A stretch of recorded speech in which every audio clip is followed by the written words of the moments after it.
How to formulate a research problem. A research problem may be stated as some difficulty which an individual or business or a society is facing.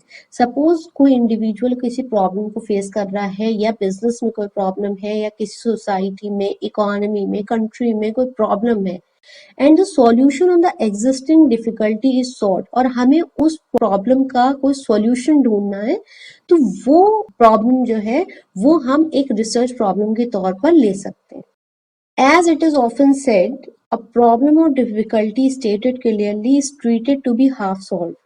ये quote है, कई बार आप लोगों ने सुना होगा, अ प्रॉब्लम और difficulty stated clearly is treated to be half solve.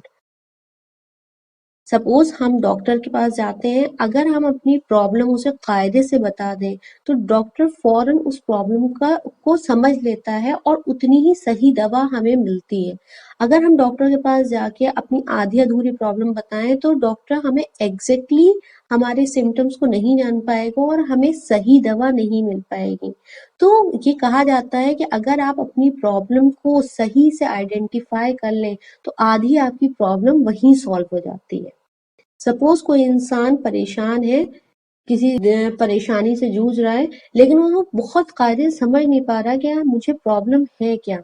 जितने कायदे से वो अपनी प्रॉब्लम को स्टेट करेगा, जितनी देर बैठ के कायदे से सोच के वो अपनी एक्चुअल प्रॉब्लम को सोचेगा, तभी तो उसे एक डायरेक्शन मिलेगा उसे सॉल्व करने का। तो अगर हमने अपनी प्रॉब्लम को ही कायदे से स्टेट कर लिया है, कायदे से समझ लिया है, तभी तो हम उसका सॉल्यूशन ढूंढ पाएंगे। तो इसीलिए कहा जाता है, अ प्रॉब्लम और difficulty stated clearly is treated to be half solve. अगर हम अपनी प्रॉब्लम को कायदे से बता पाए, समझ पाए, सोच पाए, तो समझिए उसका सॉल्यूशन उतना ही आसान हो जाता है। सबसे पहली प्रॉब्लम तो यही है कि हम अपनी प्रॉब्लम को समझ नहीं पा रहे हैं। तो इसी वजह से मैंने अभी शुरू में भी आपसे कहा कि ये स्टेप हमारे रिसर्च का सबसे पहला स्टेप है और इस स्टेप में कोई जल्दबाजी नहीं करने की जरूरत है। इसमें आपको अपने ठंडे दिमाग से बैठ के बहुत कायदे से अपने लिए प्रॉब्लम सोचने की जरूरत होती है। As a researcher is clear about the problem, जैसे ही रिसर्चर को ये क्लियर हो जाता है कि वो किस प्रॉब्लम के ऊपर काम करने जा रहा है, it will be smoothly carried on. और उसके बाद क्या होता है, आप आसानी से उस पर काम कर सकते हैं सीक्वेंशियली, स्टेप बाय स्टेप। ये आपको मैं पहले भी बता चुकी हूँ कि research is a sequential process.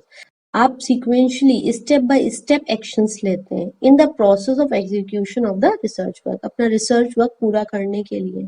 तो अगर आपने अपनी प्रॉब्लम को ही प्रॉपरली स्टेट कर लिया है तो आप अपने सॉल्यूशंस के लिए बहुत करीब हैं।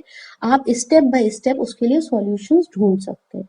लेकिन सबसे पहला स्टेप क्या है कि आप अपनी प्रॉब्लम को क्लियरली स्टेट करें।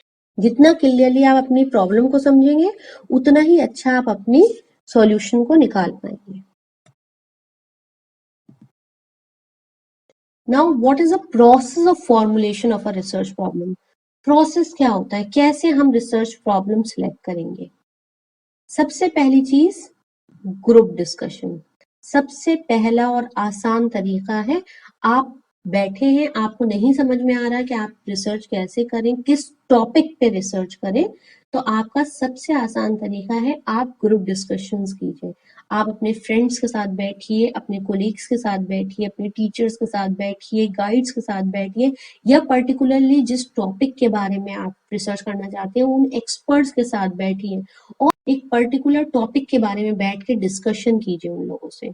और उसके बाद देखिए कि क्या क्या चीजें निकल के आ रही हैं और उसमें से आप क्या चीज ऐसी सिलेक्ट कर सकते हैं, ऐसा टॉपिक सिलेक्ट कर सकते हैं जिसके बारे में आप रिसर्च कर सकते हैं और कोई एक सॉल्यूशन निकाल सकते हैं। जब आप एक ग्रुप डिस्कशन से आपको थोड़ी आसानी हो जाए, कुछ चीज मिल जाए, then second step will be survey of the existing literature.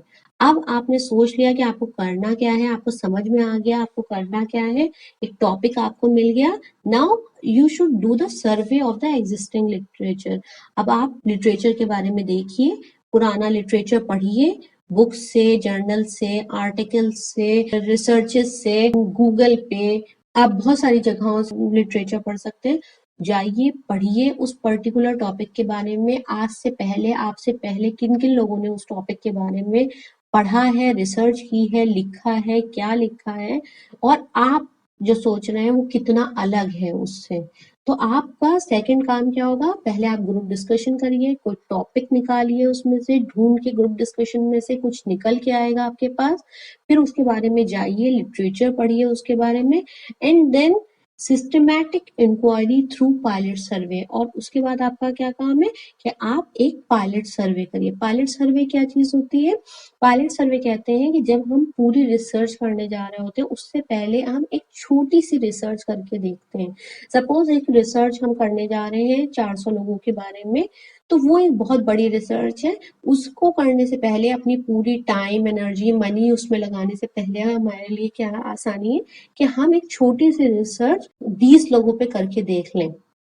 अगर हमें लगता है कि हमारे जो कंक्लूजन निकल के आ रहा है वो फ्रूटफुल है, या हम जो करना चाहते हैं वो उसके बारे में हमें डेटा मिल रहा है, कोई प्रॉब्लम तो नहीं हो रही, क्या प्रॉब्लम हम फेस कर रहे हैं, क्या परेशानियां हमें इस 20 लोगों का इंटरव्यू करने में आई, किस तरीके के रिस्पॉन्सेज हमें मिल रहे हैं, क्या हम कंक्लूजन निकाल पा रहे हैं कि नहीं निकाल पा रहे।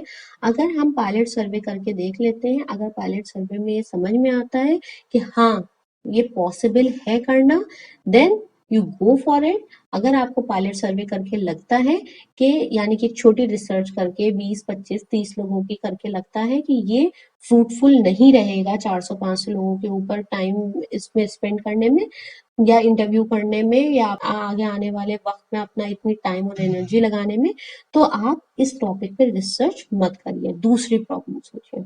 तो पायलट सर्वे इसी वजह से किया जाता है कि हम ये देखने की कोशिश करते हैं कि हम जो मेन अपना करने जा रहे हैं, मेन रिसर्च करने जा रहे हैं, क्या दैट विल बी फ्रूटफुल, वो हमें कोई कंक्लूजन दे पाएगी या नहीं दे पाएगी। ये प्रोसेस होता है रिसर्च प्रॉब्लम सिलेक्ट करने का। स्पेसिफिक टॉपिक पे चाहते हैं कि मैं वीडियो बनाऊं तो प्लीज़ उसके बारे में भी ज़रूर लिखें। वीडियो को लाइक करें, अपने दोस्तों के साथ शेयर करें, और नॉलेज स्टेयर्स को सब्सक्राइब करना ना भूलें। मिलते हैं नेक्स्ट वीडियो में। Till then, goodbye, good luck.